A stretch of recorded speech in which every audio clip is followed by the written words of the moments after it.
कि जितना राधा रोई रोई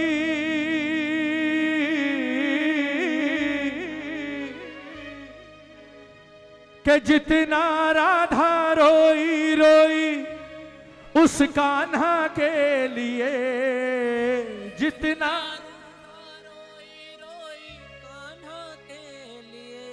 कन्हैया उतना रोया रोया है सुदामा के लिए, कन्हैया उतना रोया रोया है सुदामा के लिए। जीवन में अगर कभी मांगने का मौका है ना, बोले ठाकुर में तो सुदामा जैसा बना देना। क्यों?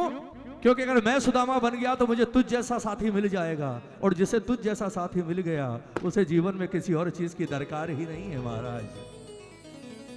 कि जितना राधा रोई रोई कान्हा के लिए, जितना राधा रोई रोई कान्हा के लिए। एक बार हाथ उठा दो सुदामा जैसे महान भक्त के लिए, दोनों हाथ खोलकर।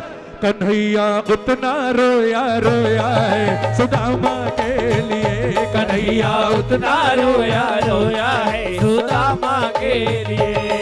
ओ जितना राधा रोई रोई कान्हा के लिए, जितना राधा रोई रोई कान्हा के लिए। कन्हैया उतना रोया रोया है सुदामा के लिए, कन्हैया उतना रोया रोया है सुदामा के लिए। बोला वो मत वाला यार मेरा मुरली वाला, बोला वो मत वाला यार मेरा मुरली वाला, बोला वो मत वाला यार मेरा मुरली वाला, बोला वो मत वाला यार मेरा मुरली वाला।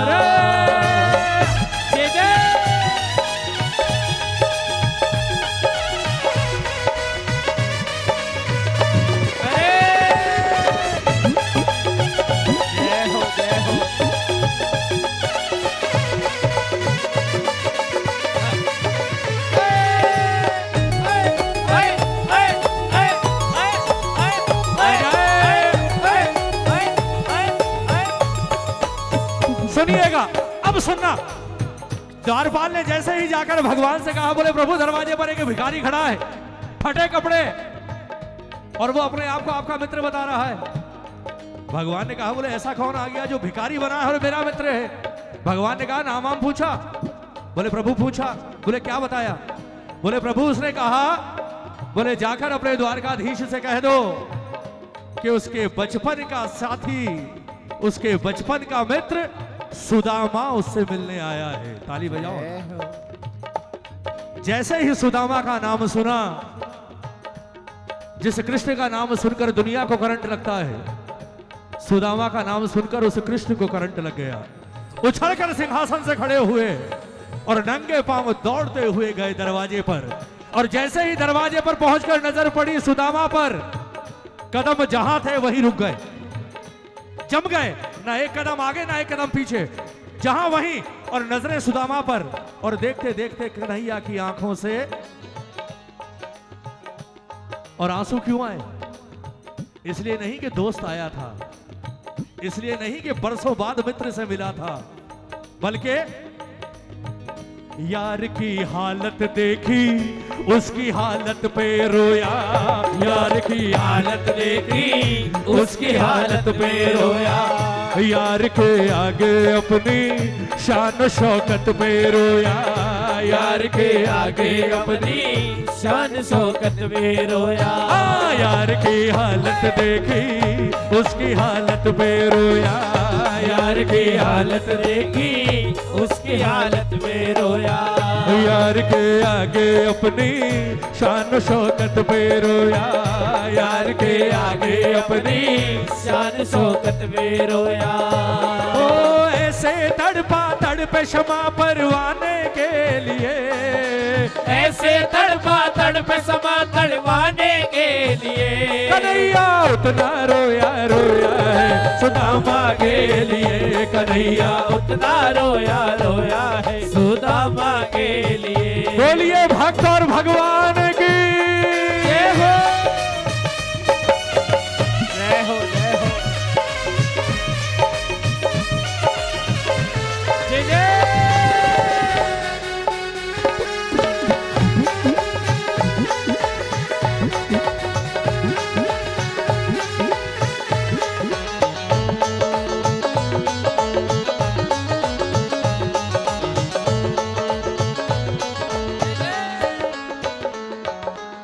सुदामा का हाथ पकड़ा, अंदर लेकर गए और जिस सिंहासन पर तीनों लोगों का मालिक विराजता था, उस मालिक ने अपने मित्र को उस सिंहासन पर बिठाया और तीनों लोगों का मालिक मेरा ठाकुर खुद बैठ गया सुदामा के चरणों में। ताली बजाओ ना, जरा कल्पना करो दृश्य की। सुदामा सिंहासन पर बैठा है और हमारा ठाकुर उसके चरणों में बैठा है। भगवान ने सुदामा का एक पांव उठाया और अपनी जंघा पर रखा और पांव पर रखकर उसके पांव दबाने लगे। ताली बजाओ ना, सुनो, पांव दबा रहे हैं। यार दोस्त होते ना, कई बार बहुत समय बाद मिलते हैं तो करते ना, अरे यार तू था कहां यार इतने समय से। होता करते हैं, सब करते हैं। वहां भी तो यारी ही थी। सुदामा के लिए भगवान नहीं था वो, और ना कृष्ण के लिए वो भक्त था, क्योंकि उसने भक्त बनकर कभी कृष्ण से कुछ मांगा ही नहीं। मित्र पांव दबा रहे हैं वो, बोले यार कहां था इतने साल और ये क्या हाल बना रखा है। पांव दबाते दबाते रुक्मणी की नजर कन्हैया के रेशम की धोती पर पड़ गई, और जैसे ही रुक्मणी ने देखा कि भगवान की रेशम की धोती सुदामा के खून से लालम लाल हुई पड़ी है। भगवान को मतलब नहीं वो कि सुदामा की तरफ देख रहे हैं, पांव दबा रहे हैं और बातें कर रहे हैं, आंसू बह रहे हैं। रुक्मणी गंगा जल लेकर आई, बोले प्रभु बातें बाद में कर लेना, यार से मिल लेना, लेकिन पहले इसके पैरों की हालत तो देखो। भगवान ने जैसे ही नीचे देखा, आंसुओं का दरिया बह निकला। सुदामा के दोनों पांव एकदम फटे हुए, बड़े बड़े कांटे लगे हुए, और उनसे खून बह बहकर वासुदेव कृष्ण की सफेद रेशम की धोती पर टपक रहा, और भगवान की पूरी धोती लाल। जैसे ही ये देखा, सुनिएगा, पांव के छाले देखे तो दुख के मारे रोया, पांव के छाले देखे तो दुख के मारे रोया, पांव धोने के खातिर खुशी के मारे रोया, पांव धोने के खातिर खुशी के मारे रोया। पहले दुख से रोया क्योंकि छाले और खून, और अगले ही पल जब रुक्मणी गंगा जल लेकर आई और लेकर कहा, बोले प्रभु पांव धो, खुशी से रो पड़े। किस बात की खुशी? अपने पिछले जन्म का कर्जा उतारने की खुशी। ताली बजाओ ना। कर्जा आप और हम लेकर भूल जाते हैं, लेकिन ये जो आप आधी रात को तालियां बजा रहे हो ना, ये मत सोचना कि मुकेश भैया बजवा रहे हैं तो हम बजा रहे हैं। आपकी एक एक ताली कोई और देखे ना देखे, इसके बही खाते में दर्ज है आज, क्योंकि ये ताली आपने इसके लिए बजाई है। भगवान ने रुक्मणी से कहा, बोले गंगा जल ले जा। बोले प्रभु चरण किस चीज से धोगे? बोले पानी है मेरे पास। बोले कहां? भगवान ने कहा, रुक्मणी इस गंगा जल से तो कभी इसने मेरे चरण धुलाए थे, उस वक्त का कर्जा है मेरे ऊपर। मेरे मित्र के चरण तो आज उस जल से धुलेंगे जिस जल को देखने के लिए भी तीनों लोग तरसते हैं। ताली बजाओ।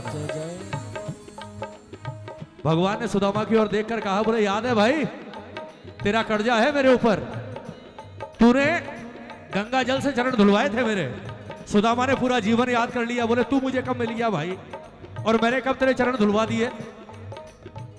गुरुकुल में बिछड़े, उसके बाद आज मिल रहे हैं, मैंने कब चरण धुलवाए? भगवान ने कहा, इस जन्म में नहीं, जरा थोड़ा पीछे जा। बोले पीछे की तुझे याद होगी भाई, मुझे तो याद नहीं है। बोले मुझे याद है, इसीलिए खुद भी आया और अकेला नहीं आया, तुझे भी लेकर आया हूं इस जन्म में साथ में। भगवान ने कहा, पिछले जन्म में मैं राम बनकर आया था सुदामा, और तू केवट बनकर आया था। उस वक्त जब मैं गंगा पार करने के लिए तेरे पास आया, तूने शर्त रखी कि पहले गंगा जल से आपके चरण धोऊंगा, वरना मेरी नाव स्त्री बन जाएगी। पैरों में जादू है आपके। जबकि मुझे पता था कि स्त्री बनने का तो बहाना था, असल में तू मेरे चरण धोकर उस जल को पीना चाहता था। ताली बजाओ ना।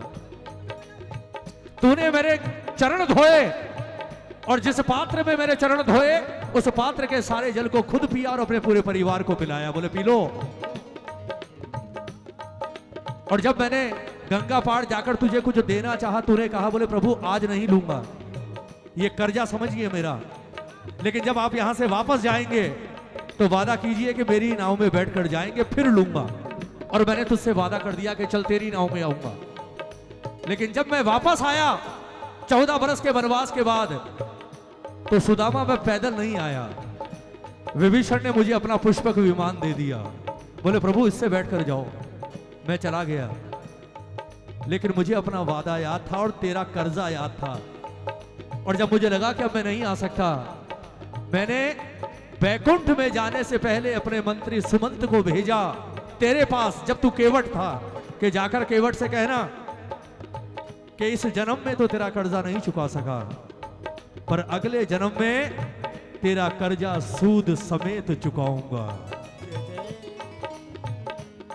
तू वही केवट है सुदामा, तूने गंगा जल से धुलवाए थे ना, अब सबसे पहले तो सूद चुकाऊंगा, यानी ब्याज चुकाऊंगा। ब्याज कैसा? तूने गंगा जल से धुलवाए, मैं अपने आंसुओं से आज तेरे चरण धोऊंगा। ताली बजाओ ना। सूद और असल कब चुकाया? असल जब चावल खाए, इधर चावल मुंह में और उधर सुदामा की कुटिया सोने के महल में बदल गई। साहब ताली बजाओ ना। ये कर्जा नहीं रखता। आपकी आज की तालियां पता नहीं कितने जन्मों तक काम आएगी, और आपकी ये बजाई हुई एक ताली आपके नहीं, आपके घर में भी अगर 4 लोग सो रहे होंगे ना, ये आज उनकी भी रक्षा करेगी। मैं विश्वास दिलाता हूं आपको। ताली बजा करे एक बार। पांव के छाले देखे तो दुख के मारे रोया, पाँव के छाले देखे तो दुख के मारे रोया, पांव धोने के खातिर खुशी के मारे रोया, पाँव धोने के खातिर खुशी के मारे रोया। ओ आंसू थे भरपाई अब तो जीने के लिए, आंसू से भरपाई अब तो जीने के लिए, कन्हैया उतना रोया रोया है सुदामा के लिए, कन्हैया उतना रोया रोया है सुदामा के लिए। और भजन की अंतिम लाइन सुनिएगा। उसके आने से रोया, उसके जाने पर रोया, उसके आने से रोया, उसके जाने पर रोया, होके गदगद चावल के दाने दाने पर रोया, होके गदगद चावल के दाने दाने में रोया। ओ बनवारी वो रोया बस याराने के लिए, बनवारी वो रोया बस याराने के लिए, सिर्फ दोस्ती के लिए। ताली बजाओ ना। सिर्फ दोस्ती के लिए रोया है। और ईमानदारी से दिल पर हाथ रखकर बताओ, जब कभी दोस्ती की बात चलती है, मित्रता का जिक्र चलता है, उदाहरण किसका आता है? कृष्ण और सुदामा। ताली बजाओ ना। मित्रता का तो एक ही उदाहरण है साहब, एक गरीब और दूसरा शहंशाह। ताली बजाओ ना। ओ बनवारी वो रोया बस याराने के लिए, बनवारी वो रोया बस याराने के लिए, कन्हैया उतना रोया रोया है सुदामा के लिए, कन्हैया उतना रोया रोया है सुदामा के लिए। ओ जितना राधा रोई रोई कान्हा के लिए, जितना राधा रोई रोई कान्हा के लिए, कन्हैया उतना रोया रोया है सुदामा के लिए, कन्हैया उतना रोया रोया है सुदामा के लिए। बोला वो मत वाला यार मेरा मुरली वाला, बोला वो मत वाला यार मेरा मुरली वाला, ओ बोला वो मत वाला यार मेरा मुरली वाला, बोला वो मत वाला यार मेरा मुरली वाला, ओ बोला वो मत वाला यार मेरा मुरली वाला।